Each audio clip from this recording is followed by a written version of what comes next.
Let's further discuss this now with Omar Rahman. He joins me live from New York. He's a fellow at the Middle East Council on Global Affairs. Thank you for being with us on the program. So on one hand, you have aid workers that are being killed trying to tend to the needs of people in Gaza. And if they're not there, you have Palestinians in Gaza dying from the lack of humanitarian aid.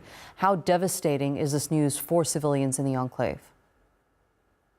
I think it's pretty devastating because people are so reliant at the moment. I mean, they were even reliant prior to October 7th. How many people in Gaza were reliant on international humanitarian aid and the functioning of UNRWA.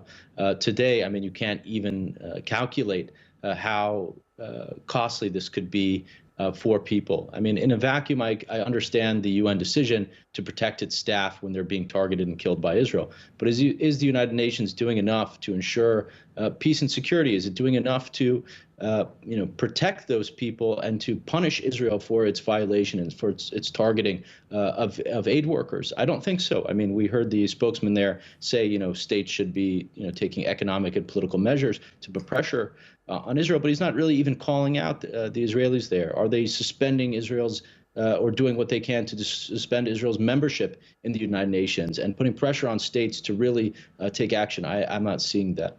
We'll talk about that in depth in a bit, but Israel, as we know, has been using starvation as a weapon of war. Whenever they intensify their war, one of the first things they do is cut aid completely. This will surely have a long-term impact on the people there, won't it? Yes, absolutely. I mean, this is part of a much broader pattern. Obviously, we see the targeting of aid workers, the cutting off of aid, the destruction of infrastructure, of houses, of hospitals, of all that kind of stuff.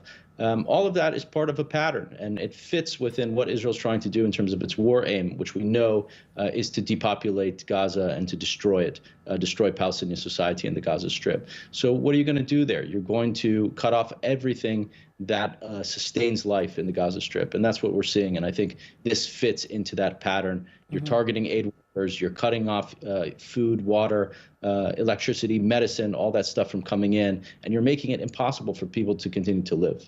As you mentioned, little is being done to stop Israel from both the U.S. and the wider international community. But we are now hearing news on a new ceasefire proposal. How much trust do you have left in the process of restoring some sort of normalcy in Gaza?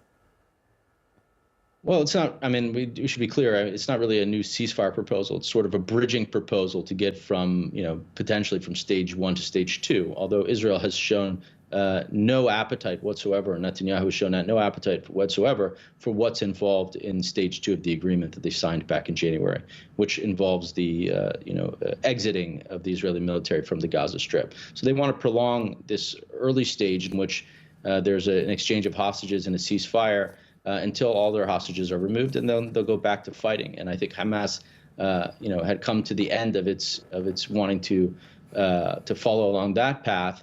And now we're in this type of position. So what's being discussed now, and the Egyptians are proposing their side of things, and Witkoff and the Americans are proposing their side, but none of that is bridging the gap. And in the meantime, the Palestinian people that are in the Gaza Strip, the civilians there, are suffering the immense costs of that. And so, I don't have a ton of faith. I hope that they can come to some type of arrangement and then give a certain amount of time for negotiators to work out some type of longer deal.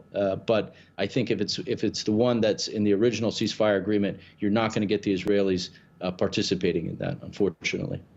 Omar Rahman, it's always a pleasure speaking to you. Thank you for joining us. You as well. Thank you.